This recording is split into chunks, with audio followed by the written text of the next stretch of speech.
Hello बच्चों, welcome to my YouTube channel study plus informatics. तो जैसा कि बच्चों कुछ बच्चे मेरे प्रीवियस वीडियो में यानी प्रीवियस लेक्चर में कुछ लोग कमेंट किए थे कि सर हमें बैलेंस करने नहीं आता, किसी केमिकल इक्वेशन को बैलेंस करने नहीं आता। तो आज आप लोगों के लिए मैं वही वीडियो बनाने वाला हूं कि बैलेंसिंग केमिकल इक्वेशन, कि किसी केमिकल इक्वेशन को हम लोग कैसे बैलेंस करेंगे। तो बच्चों मैं आप लोगों के लिए बहुत ही इजी वे, बहुत ही इजी मेथड, एकदम आसान सा तरीका लेकर के आया हूं। आप एकदम चुटकियों में इसे बैलेंस कर सकते हैं, कोई डाउट नहीं रहेगा, आपका पूरा आंसर सही रहेगा, आप इसे आसानी तरीके से बैलेंस कर सकते हो। बस हमारी वीडियो को आप लास्ट तक देखते रहो। तो बच्चों सबसे पहले हम लोग यही समझ लेते हैं कि what is balancing chemical equation, यानी कि बैलेंस केमिकल इक्वेशन होता क्या है। तो अगर आपको याद हो, यानी कि मेरा आप प्रीवियस लेक्चर देखे होंगे, तो मैं उसमें बहुत आसानी तरीके से जो वन शॉट वीडियो बनाया हूं उसमें बताया हूं कि बैलेंस केमिकल इक्वेशन क्या होता है। सिंपल सा एक बार और बोल रहा हूं क्योंकि हमारा टॉपिक तो सिर्फ यहाँ पे बैलेंस करने का है, लेकिन पहले उसको बता देता हूं। मतलब those chemical equation which have different number of atoms present in reactant side is must be equal to product side. इसका क्या मतलब है? मतलब जो हम लोग केमिकल कोई भी रिएक्शन लिखते हैं उसके जो अलग अलग एटम पार्टिसिपेट करते हैं रिएक्टेंट साइड में, जितने number of atoms reactant side में होने चाहिए उतने ही number of atoms product side में होते हैं। तो बच्चों ऐसे केमिकल रिएक्शन या इक्वेशन को क्या कहते हैं? हम लोग बैलेंस केमिकल इक्वेशन कहते हैं। तो आइए अब हम लोग एग्जांपल समझते हैं। एग्जांपल समझने के पहले एक क्वेश्चन और उठता है कि व्हाई, आखिर हम लोग किसी केमिकल इक्वेशन को बैलेंस क्यों करते हैं। ये तो क्वेश्चन हमारे दिमाग में आता है और पूछा जाता है बच्चों बोर्ड में, क्लास 10 के लेवल पे अगर देखा जाए तो पूछा जाता है कि why to need any balance, why need any chemical equation to balance, मतलब किसी केमिकल इक्वेशन को क्यों आवश्यकता पड़ती है बैलेंस करने के लिए। तो आपका सीधा सा आंसर होना चाहिए to follow the law of conservation of mass. मतलब हम किसी केमिकल इक्वेशन को इसलिए बैलेंस करते हैं कि उसका मास क्या है, बैलेंस रहे, मतलब कंजर्व रहे। क्योंकि हमें पता है किसी भी केमिकल रिएक्शन के दौरान मास का ना ही क्रिएशन होता है ना ही कोई डिस्ट्रॉय होता है बच्चों। तो समझते हैं सिंपल सा। अब देखते हैं एग्जांपल्स पे आते हैं, तुरंत हम लोग समझते हैं क्योंकि टाइम की बहुत हमारे पास कमी है। तो सबसे पहला एग्जांपल हम बहुत छोटा सा एग्जांपल लेते हैं बच्चों। C plus O2 gives what? CO2। तो बच्चों देखो हम लोग इसमें एक एक एलिमेंट को बैलेंस करेंगे। बैलेंस करने का तरीका क्या होगा आइए देखते हैं। रिएक्टेंट साइड में कार्बन कितने हैं बच्चों? 1 है, और प्रोडक्ट साइड में कितने हैं? 1 है। तो हमें इसे टच करने की जरूरत नहीं है। लेकिन अगर आप रिएक्टेंट साइड में ऑक्सीजन देखें तो कितने हैं बच्चों? 2 हैं, और इधर कितने हैं ऑक्सीजन? इधर भी 2 है। इसका मतलब ये केमिकल इक्वेशन ऑलरेडी क्या है बच्चों? बैलेंस है। क्या है? बैलेंस है। इसका मतलब इधर जितने हैं इधर भी इतने हैं, कोई डाउट नहीं। लेकिन अगर एक एग्जांपल हम और देखें H2 प्लस O2, फिर इसके बाद हम लोग आते हैं तो बनता क्या है बच्चों? H2O बनता है। क्या बनता है बच्चों? H2O बनता है। अब यहाँ पे देखें कितने हाइड्रोजन है बच्चों रिएक्टेंट साइड में? 2।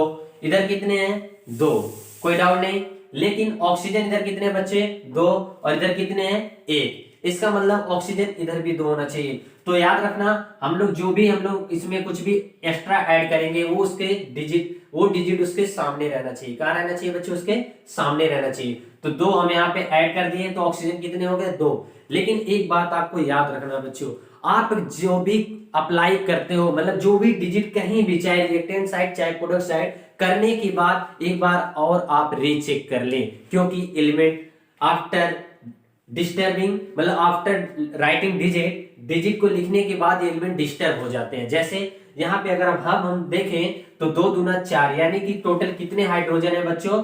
4 हाइड्रोजन है। कितने हाइड्रोजन है? 4 हाइड्रोजन है। और रिएक्टेंट साइड में कितने हाइड्रोजन है? 2 हाइड्रोजन है। इसका मतलब हम अगर यहाँ पे 2 से मल्टीप्लाई कर दें तो हमारा एक कौन सा कितने एटम हो जाएंगे? 2 दूना 4। इसका मतलब ये हमारा रिएक्शन क्या हो जाएगा बच्चों? बैलेंस। क्या हो जाएगा? बैलेंस। ठीक, इस तरीके से हमने सीखा। आइए हम लोग और कुछ एग्जांपल्स लेते हैं। जैसे N2 प्लस H2 गिव्स क्या? NH3, जिसे हम लोग क्या कहते हैं बच्चों? अमोनिया कहते हैं। क्या कहते हैं? अमोनिया। अब आइए देखते हैं यहाँ पे कितने नाइट्रोजन है? 2, और इधर कितने बच्चों? 1। इसका मतलब इधर भी 2 चाहिए, तो हम लोग क्या करेंगे, इधर भी 2 से मल्टीप्लाई कर देंगे, तो 2 नाइट्रोजन प्रोडक्ट साइड भी, इसका मतलब नाइट्रोजन इज बैलेंस। अब हम आके देखते हैं कि हाइड्रोजन कितने, क्योंकि हम बार बार आपको बोल रहे हैं बच्चों, आप अगर जो भी डिजिट चेंज करते हो, जो भी बैलेंस करते हो, उसके बाद आप एक बार जरूर रीचेक कर ले, क्योंकि वो डिस्टर्ब हो जाता है। तो हमारा ये फर्ज बनता है कि हम किसी भी डिजिट को चेंज करने से पहले एक बार और दोबारा चेक कर ले सारे एलिमेंट्स को, क्या सारे एलिमेंट्स बैलेंस हैं कि नहीं। तो आइए अब हम लोग देखते हैं 2 नाइट्रोजन, 2 नाइट्रोजन कोई डाउट नहीं। फिर अगर हम लोग देखें 2 हाइड्रोजन, लेकिन इस साइड कितने हाइड्रोजन है बच्चों, 2 3 जा 6 हाइड्रोजन है। कितने हाइड्रोजन है बच्चों, 6 हाइड्रोजन है, और इधर भी हमें कितने चाहिए, 6। तो 6 के लिए हम लोग क्या करेंगे बच्चों, 3 से मल्टीप्लाई कर देंगे, इधर भी हमारा क्या हो जाएगा 6 हाइड्रोजन। इसका मतलब एक बार और रीचेक कर लेंगे कि क्या कहीं डिस्टर्ब तो नहीं हुआ। चेक करते हैं, कितने नाइट्रोजन 2, इधर भी कितने 2, कितने हाइड्रोजन 6, कितने हाइड्रोजन 6। इसका मतलब this reaction is also balance, ये भी हमारा रिएक्शन क्या हो गया बच्चों, बैलेंस हो गया। ठीक, यहां तक किसी को कोई डाउट। अब आते हैं हम लोग कुछ रिएक्शन और देखते हैं कि क्या, जैसे CuO, मतलब देखते हैं, छोड़ते हैं इसको, बहुत अच्छा सा, और इसको और अच्छा एग्जांपल से लेते हैं। जैसे मान लो बच्चों, अगर आप लोग सिंपल सा ये सारे रिएक्शन अगर आप लोग देखो दिमाग से कि ये सारे रिएक्शन कैसे रिएक्शन है, हमने ऑलरेडी पढ़ा चुका है। जैसे कि प्रीवियस वीडियो में हमारे देखेंगे, ये सारे रिएक्शन हमारे कॉम्बिनेशन रिएक्शन कहलाते हैं। कैसे रिएक्शन कहलाते हैं बच्चों, कॉम्बिनेशन रिएक्शन कहलाते हैं। कैसे रिएक्शन है सर, कॉम्बिनेशन रिएक्शन क्या होता है, बहुत जल्दी बोल रहा हूं क्योंकि कल मैंने ऑलरेडी पढ़ाया है। Those reaction in which there are 2 or more reactant combined to form only single product. देखो 2 या 2 से अधिक रिएक्टेंट है और सब में कितने प्रोडक्ट फॉर्म हो रहे हैं बच्चों, single reactant, single product form हो रहे हैं। तो ऐसे रिएक्शन को हम क्या कहते हैं, कॉम्बिनेशन रिएक्शन कहते हैं। तो अगर देखा जाए तो इस टॉपिक में हम लोग बैलेंस करने के साथ साथ कहीं न कहीं टाइप ऑफ केमिकल रिएक्शन को भी कवर कर रहे हैं। ठीक, तो आप कह सकते हो कि ये ऑल इन वन हो रहा है। क्या हो रहा है बच्चों, ऑल इन वन, मतलब एक में सारी चीजें हमको मिल रही है। ठीक, तो इस तरीके से हम लोग देखें कि किस तरीके से रिएक्शन को बैलेंस करते हैं। मैं 1 मिनट के लिए हट जा रहा हूं, आप इसे स्क्रीनशॉट ले लो। ठीक है,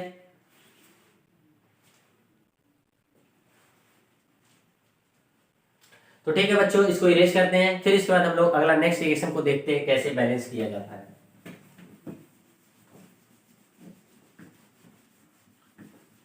चलिए आइए हम लोग कुछ रिएक्शन को और देखते हैं कि किस तरीके से बैलेंस करते हैं। ठीक, तो आइए बहुत ही थोड़ा सा, मतलब अब हम लोग बड़े की तरफ बढ़ेंगे। अभी तो हम लोग छोटे छोटे एग्जांपल्स लिए हैं, अब थोड़े बड़े बड़े एग्जांपल्स लेंगे।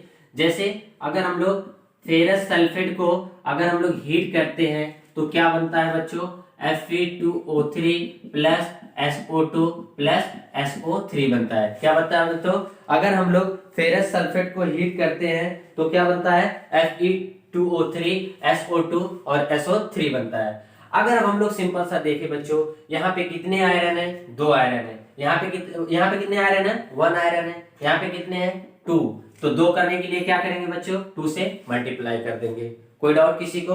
अब अगर हम लोग देखें तो कितने सल्फर है, 2 सल्फर है, इधर भी 2 सल्फर है, 1 and 2, कोई डाउट नहीं। अब अगर हम लोग देखें ऑक्सीजन कितने हैं, तो 2 4 जा 8, यानी कि ऑक्सीजन कितने हैं बच्चों, 8 ऑक्सीजन है। अगर इधर आए तो कितने हैं, 3 2 5 3 8। इसका मतलब ये रिएक्शन ऑलरेडी नहीं, मतलब ये रिएक्शन 2 के मल्टीप्लाई करने के बाद रिएक्शन क्या हो गया बच्चों, बैलेंस हो गया।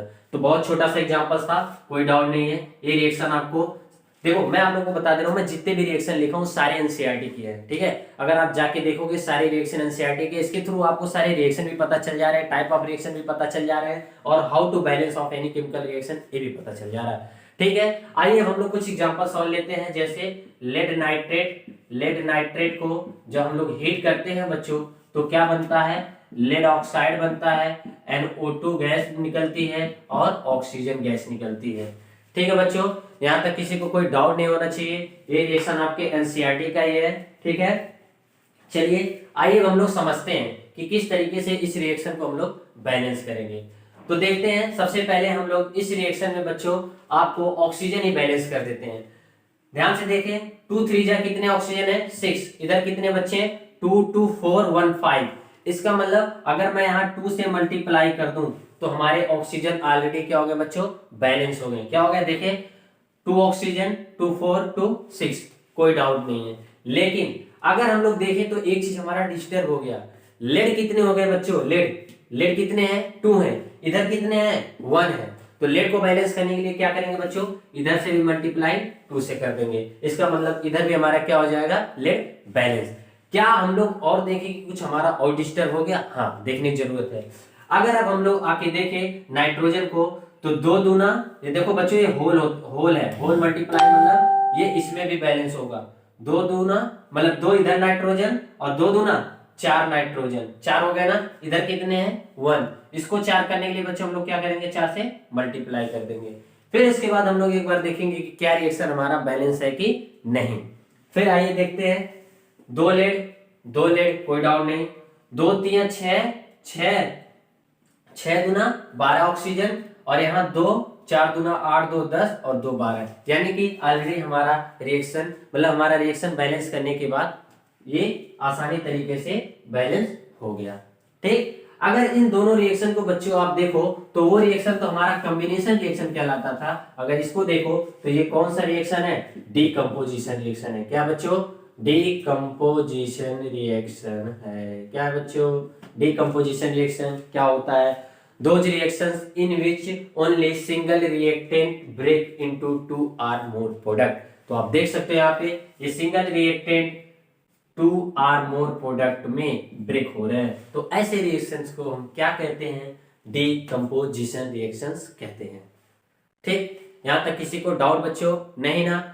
तो आइए हम लोग कुछ रिएक्शंस और देख लेते हैं। जैसे अगर हम लोग बच्चों Fe2O3 को एल्युमिनियम से रिएक्शन कराएंगे तो हमारा रिएक्शन क्या हो जाता है बच्चों? डिस्प्लेसमेंट रिएक्शन है, बन जाएगा Al2O3 और प्लस कौन सी गैस निकलेगी बच्चों? मतलब आयरन क्या हो जाएगा? बाहर हो जाएगा, डिस्प्लेस हो जाएगा। सिंपल सा। आइए बैलेंस करते हैं। कितने आयरन? 2। इधर कितने?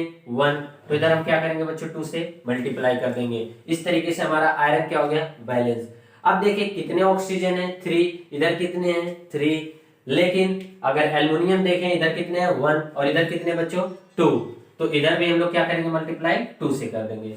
तो इस तरीके से हमारा ये केमिकल रिएक्शन भी बैलेंस हो गया। कोई डाउट नहीं ना? तो बच्चों इस तरीके से हमने कई तरीके के रिएक्शन को देखे कि कैसे बैलेंस किया जाता है। ठीक है, आइए कुछ एग्जांपल्स और देख लेते हैं। ठीक, पहले आप लोग इसको 1 मिनट के लिए मैं इरेज कर दे रहा हूं, तब तक आप लोग इसे क्या करो? स्क्रीनशॉट ले लो इसका। तो ठीक है बच्चों, अब इसको इरेज करते हैं हम लोग। तो इस तरीके से हमने इस वीडियो लेक्चर में कितनी आसानी तरीके से इजी वे में बैलेंस करना सीखा।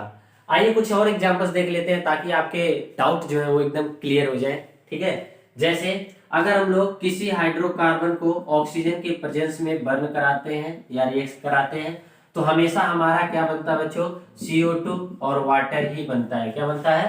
CO2 और वाटर ही बनता है। तो आइए बैलेंस करते हैं। कितने कार्बन है? 1। इधर कितने हैं? 1। डिस्टर्ब करने की जरूरत नहीं है।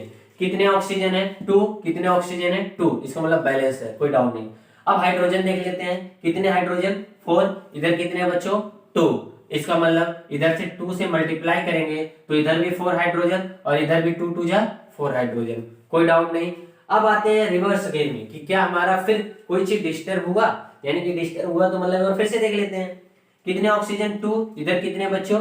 2 और 2 4, यानी कि इधर 2 कम है। तो इधर 2 से अगर हम इधर मल्टीप्लाई कर दें 2 2 जा 4 तो ये रिएक्शन भी देखा जाए तो बैलेंस कर दिया गया। तो बच्चों आज हम लोग जितने भी रिएक्शंस को बैलेंस किए आपको जा करके प्रैक्टिस करना है। और पहले बता दे रहा हूं ये हमारे बताने से आपको नहीं आने वाला, आप तो सिर्फ देखें, सारी चीजों को देखें कैसे बैलेंस किया जाता है, कैसे किया जाता है। सबसे बड़ी बात आप लोग मैं बता देना चाहता हूं कि जब तक अगर आप नहीं करते हो तो आपको बैलेंस करने नहीं आएगा। तो सबसे बड़ी बात इस लेक्चर की यही है कि आपको मैंने तो बता दिया, अब आपको प्रैक्टिस करने की जरूरत है। आप जितने नंबर आप क्वेश्चन को प्रैक्टिस करोगे उतना आपको आता जाएगा, क्योंकि आपको पता है प्रैक्टिस मेक मैन परफेक्ट। किसी आदमी को परफेक्ट बनने के लिए जिस चीजों में महानता हासिल करनी है उसमें आपको क्या करना होगा बच्चों? प्रैक्टिस करना होगा। तो मैं आप लोगों से यही रिक्वेस्ट करूंगा कि इस वीडियो को देखने के बाद आपको रुक नहीं जाना है, स्टॉप नहीं होना है। आपको एनसीईआरटी के सारे रिएक्शन जा करके राइट डाउन करके खुद बैलेंस करो। एक्सरसाइज में कई सारे रिएक्शन दिए उसको बैलेंस करो। अगर आपको कहीं दिक्कत आती है तो हमारे कमेंट बॉक्स में लिखो और पूछो। और अगर आपको इससे रिलेटेड या किसी भी टॉपिक से रिलेटेड और वीडियो चाहिए तो आप कमेंट बॉक्स में जरूर दीजिए, मैं आपका पूरा हेल्प करूंगा। और आप ऐसे क्वेरी लाते रहिए, हमें अच्छा लगता है। हाँ, एक बात और, कुछ बच्चे हमसे नोमेनक्लेचर का डिमांड कर रहे थे, तो बच्चों हम नोमेनक्लेचर पे भी बना देंगे। आप तब तक कवर करते रहिए, हम नोमेनक्लेचर पे भी जल्दी ही वीडियो लाने वाले हैं। तो आज के लिए बस इतना ही। Thank you very much.